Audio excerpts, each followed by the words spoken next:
On September 11, 2019, we will be in 18 years since the 9/11 events have happened. Before 9/11, Islam was looked at as a peaceful religion. After the tragic events, people that were unaware of Islam, they looked at it as a sinister religion that they did not want to be a part of.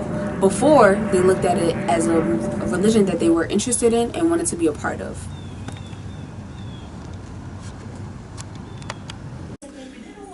If we were to ask the Muslim community to describe the past 18 years of their experience in America, I personally believe that it can be broken into two parts. The two parts being the pre and post 9/11.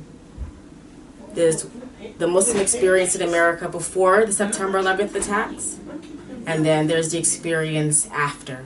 And there is a difference between the two. Before the September 11th attacks, Muslims, yes, they were different, and their culture was different, but they were accepted in America as being another type of Americans. For instance, there are Italian Americans, there are Irish Americans, there's Americans who practice Buddhism, and Muslims they were Americans. And America celebrated their culture. They celebrated, Middle Eastern food, Middle Eastern music. It was accepted. So, yes, there were some aspects. They were still portrayed in the media in stereotypical roles, like in the movie The Siege. In literature, they may have been, portrayed as terrorists, but there wasn't a sense of fear that they experienced on a daily basis. When they walked down the street, they didn't feel a sense of distrust the way they did post 9/11. So after the 9/11 attacks, we see a shift. Now the propaganda is different. Now everybody's on heightened alert. Now we have security checks. Now we have people being put on the no-fly list. Now we have, for instance, at Rutgers University, there was surveillance of the Muslim student associations. Now there's a sense of fear.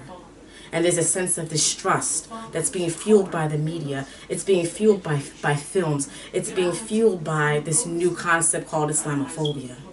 And this had a profound effect on the Muslims, to the point that some of them even left Islam as a result of this. Because what happened was, after the 9/11 attacks, people began to question, what is this religion that I follow?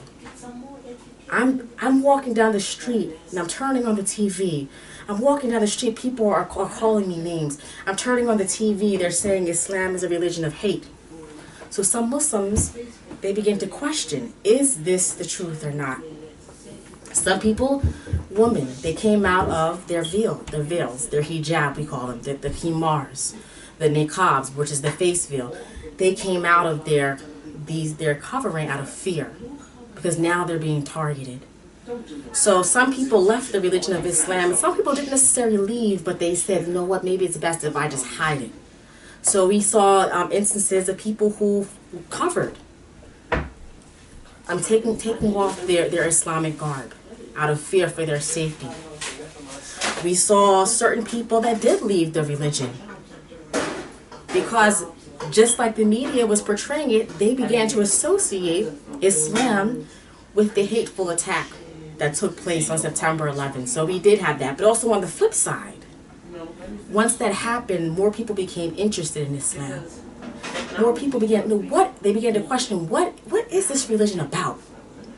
So actually, in some respects, it created a space for a dialogue, for questions to be asked. People began to have interfaith seminars. People began to visit, mosques. People began to read. People actually even began to accept Islam, because this opened the door for the curious to explore. And during the exploration process, a lot of people actually also became Muslims. I was mentioning this fear, and I just want to put a number on it so that we can have a value on it.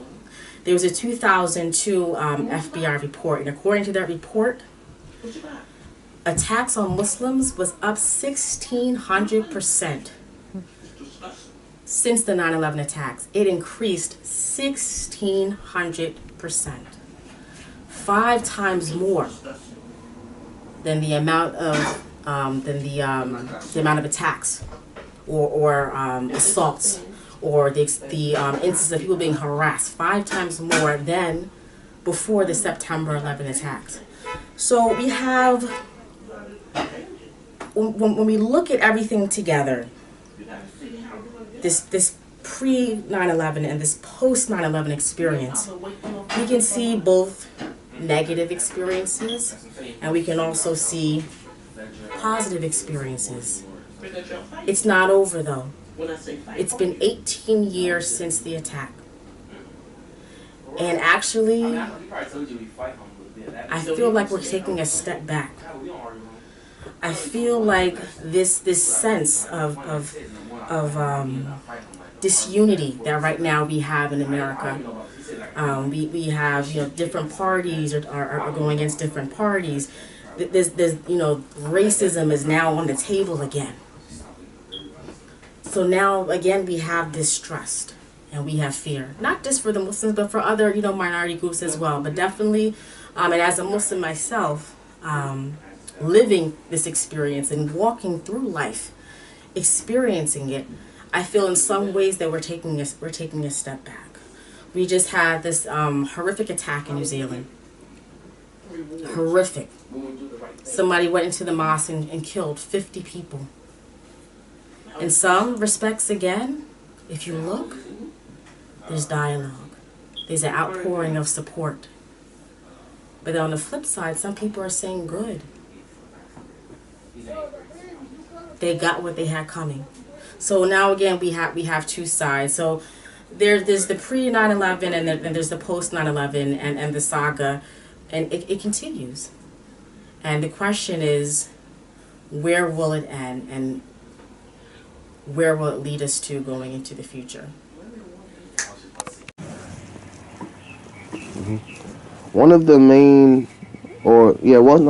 differences that I believe occurs between post 9/11 and before 9/11 is definitely the viewpoint on the Muslim demographic. One thing that comes to mind most definitely is that before 9/11, any stereotypes that were known and pertaining to the Muslim demographic were mostly associated with political groups who had been associated with the Muslim demographic. One thing that definitely comes to mind, the people who are associated with the Muslim demographic, you had people like Malcolm X, you had people like Muhammad Ali, who were very big names in association with the Muslim group. And because of this, any stereotypes were still relative to people who were respected in the community or respected in the media. So even though they may have been any type of stereotypes in terms of connection with people to whether it be the black demographic